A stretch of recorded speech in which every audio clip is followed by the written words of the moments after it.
한겨울TV의 한겨울입니다. 오늘은 저번 졸업 후기 영상에 이어서 학교 생활 관련 꿀팁들을 조금 알려드리려고 합니다. 학교 생활 후기는 뭐 대단한 건 없습니다만 지난번 말씀드렸다시피 이런 학교 행정적인 부분에 있어서 학교 생활과 관련된 부분에 학생들의 어떤 편의를 충분히 제공하고 있지 못하다고 생각을 하기 때문에, 그리고 어떤 뭐 내규라던가 어떤 다른 자료들을 봤을 때 이렇게 하면 되나 싶은 어떤 문구들이 학생으로 하여금 되게 혼란을 만들 수 있는 그런 문구들로 학교 생활들을 많이 좀 정의하고 있기 때문에, 제가 실제와 그 뭐 내규 같은 것들이 어떻게 조금 다른지, 다른 부분들 좀 설명드리고, 학교에서 잘 알려주지 않는 것들, 알려줘야 되는데 알려주지 않는 것들, 뭐 이런 것들에 대한 팁들을 조금 알려드리도록 하겠습니다. 제가 드리는 팁은 일단 연세대학교 일반대학원 한국학협동과정 석사과정 학생 기준이고요. 2020년도 전반기 입학생 기준, 그리고 한국인 학생 기준으로 말씀드리는 거니 너무 맹신하지는 마시고 참고만 하시기 바랍니다. 특히나 내규 같은 경우는 연도에 따라서 아예 내용 자체가 달라지기도 하기 때문에 참고만 하시길 부탁드리겠습니다.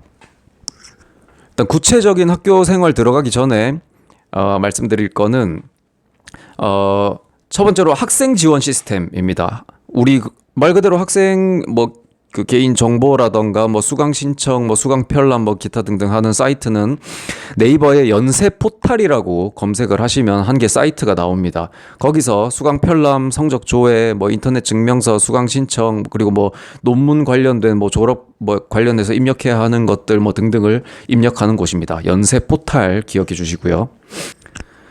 다음으로는 연세대학교 전자출결 어플리케이션이 있습니다. 이게 저는 코로나 학번이었어가지고 이걸 가지고 그 출석을 체크를 했었는데, 제가 입학하기 전에 이런 거에 대한 안내가 없었어요. 지금은 몰라, 코로나가 끝나서 이제 대면 수업을 하니까 이걸로 전자출결을 하는지 아니면 직접 출석을 부르시는지는 잘 모르겠습니다만, 플레이스토어에 연세대학교를 검색하시면 연세대학교 전자출결이라는 어플이 있습니다.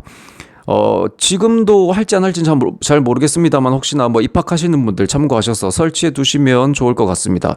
어떤 식이냐면 교수님께서 어떤 네 자리 번호를 불러주는데, 내가 그거를 실시간으로 입력을 하면 출석이 자동으로 입력이 되는 그런 시스템입니다.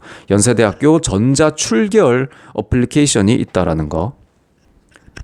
그리고 기숙사, 이제 비수도권에 사셔서 학교를 다니실 때 기숙사에 계셔야 하는 분들은 기숙사 그 모집 일정 같은 것들을 미리미리 좀 체크를 하셔야 됩니다.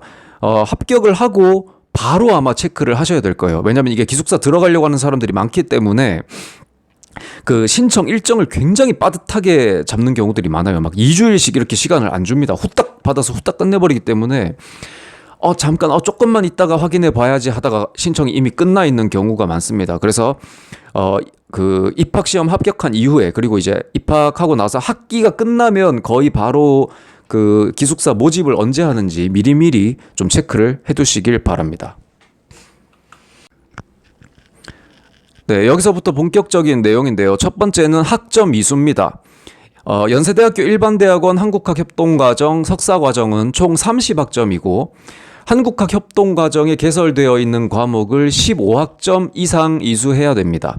지금 찾아보니까 이미 내규가 이렇게 갱신이 되었기 때문에 본인 입학 연도에 맞춰서 생각하시고요. 저는 2020년도 입학생 기준으로는 이랬습니다.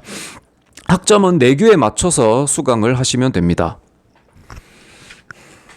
학점 이수 관련해서 말씀드리고 싶은 것은, 초반에 두 학기는 1학기, 2학기는 최소 18학점은 수강을 해두시는 걸 추천을 드립니다. 이유는 이제 뒤에서 말씀드리는 논문 종합시험이라는 거를, 그러니까 논문을 쓰기 위해서는 논문 종합시험이라는 시험을 쳐야 되는데, 그 최소 응시 기준이 18학점이고 평량 평점이 3.3 이상 이런 것들의 조건이 충족이 돼야 응시를 할 수 있기 때문에 첫 두 학기는 최소 18학점 이상을 수강을 해두시는 것을 추천을 드립니다. 왜냐하면 논문 종합 시험의 경우 한 번에 붙는다는 보장이 없기 때문에 가능한 많은 기회를 잡는 것이 좋겠죠. 그래서 1, 2학기 때 18학점 이상을 이수를 해두시면 2학기 끝나고 바로 시험을 한번 보고 3학기 끝나고 한 번, 4학기 끝나고 한 번, 이렇게 총 3번의 기회를 학기 중에 가질 수가 있습니다. 그래서 초반 두 학기는 18학점 이상 수강을 해두시는 것을 추천드립니다.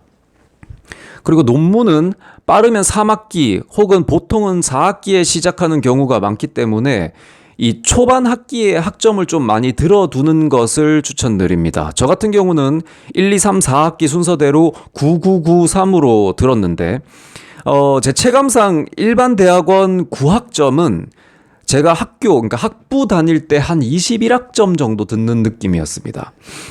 물론 뭐 일을 해가면서도 뭐 이렇게 들으시는 분들 수업 제가 전 영상에서 말씀드렸던 것처럼 엉망진창으로 발표 준비하고 논문도 뭐 엉망으로 써서 어떻게 어거지로 막 그냥 버텨서 그냥 막 통과만 되면 그만이다, 막 학위만 받으면 그만이다, 뭐 그런 식으로 다니시는 분들 말고 공부를 제대로 한다라고 가정을 했을 때는 9학점 정도 듣는 게 저는 학부 한 21학점 정도 듣는 느낌이었습니다. 그리고 저는 대학원 12학점은 안 들어봤지만 아마 12학점을 듣게 된다면 제 체감상으로는 학부 기준 아마 24학점 혹은 그 이상의 강도를 가지지 않을까라는 생각을 합니다. 어쨌든 논문을 이제 한 3학기, 4학기쯤에 시작하는 경우들이 많기 때문에 뒤에 가서 학점이 많이 남아있으면 수업 들으면서 논문 쓰는 거는 정말 힘들거든요. 그러니까 앞쪽에 초반 학기에 좀 학점을 최대한 많이 들어두실 것을 권장드립니다.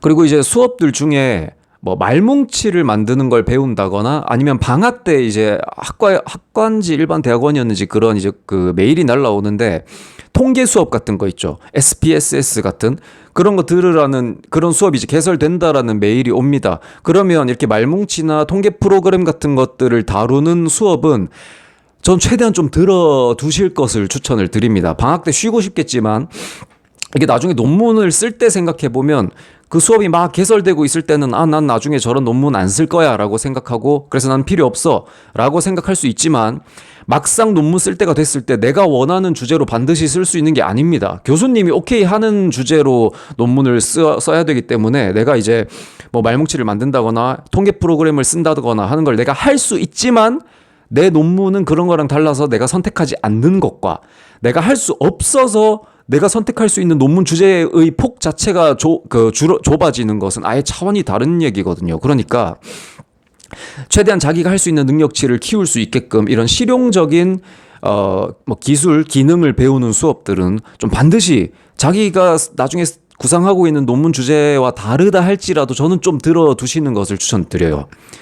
그 나중에 이제 그걸 안 들었는데 논문을 쓰면서 만약에 뭐 블로그라든가 아니면 뭐 유튜브 영상이라든가 아니면 뭐 선배나 동기한테 막 물어가면서 이 사용법 같은 거를 익히려고 하면 논문 쓰는 것 자체도 바쁜데 그것도 익혀서 또 막 프로그램 돌리려고 하면 굉장히 힘들어지니까 학교 수업 들을 때 좀 들어두시는 것을 추천드립니다.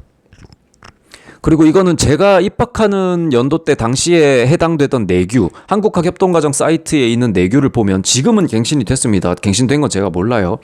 갱신된 내용은 제가 확인 안 했습니다. 어쨌든 이전 내규에는 학교를 어떻게 다니게 되어 있냐면 학생은 지도교수의 지도하에 수강 및 연구 계획서를 작성하여 지도교수의 승인을 받고 학점 취득 및 연구의 지도를 받아야 된다. 이렇게 쓰여 있는데 이거 아닙니다. 실제랑은 너무 다른 내용이고요. 이거는 되게 원론적인 내용이고 보통 이게 이루어지는 학과는 보통 공대의 경우인데 공대 같은 경우는 뭐 아예 입학 전부터 교수랑 이제 뭐 면담을 하고 이런 쪽으로 뭐 연구를 하고 싶다 그렇게 해서 뭐 랩실에 이렇게 들어가는 거기 때문에 그 지도 교수 하에 너는 그러면 이러이러한 수업을 들어라 뭐 이렇게 이제 공대는 그렇게 될 수 있는데 저희는 아닙니다. 아까 말씀드린 것처럼 저희는 아까 뭐 내규에 뭐 총 30학점 중에 뭐 한국학협동과정 15학점을 이수하면 된다. 그냥 그런 식으로 이수만 하시면 됩니다. 제가 기억으로는 아마 저희 때는 필수 과목으로 들어야 되는 과목은 한국학 연구인문 그 과목 하나만 있었던 걸로 기억을 하는데 그 필수 과목 들으시고 나머지는 본인이 원하는 수업을 들으시면 됩니다. 지도 교수의 지도하에 듣는 거 아닙니다. 뭐 수강 계획서를 작성하여 수강 계획서 이런 거 써본 적도 없고요. 그리고 연구 계획서를 작성하여 이 부분도 연구 계획서는 논문 쓸 때 쓰는 거지 뭐 내가 어떤 수업 들을지를 확인받기 위해 쓰는 거 아닙니다. 그리고 지도 교수의 승인을 받고 학점 취득한다 이렇게 돼 있는데 그것도 아니고요. 자기가 듣고 싶은 수업 그냥 들으시면 됩니다.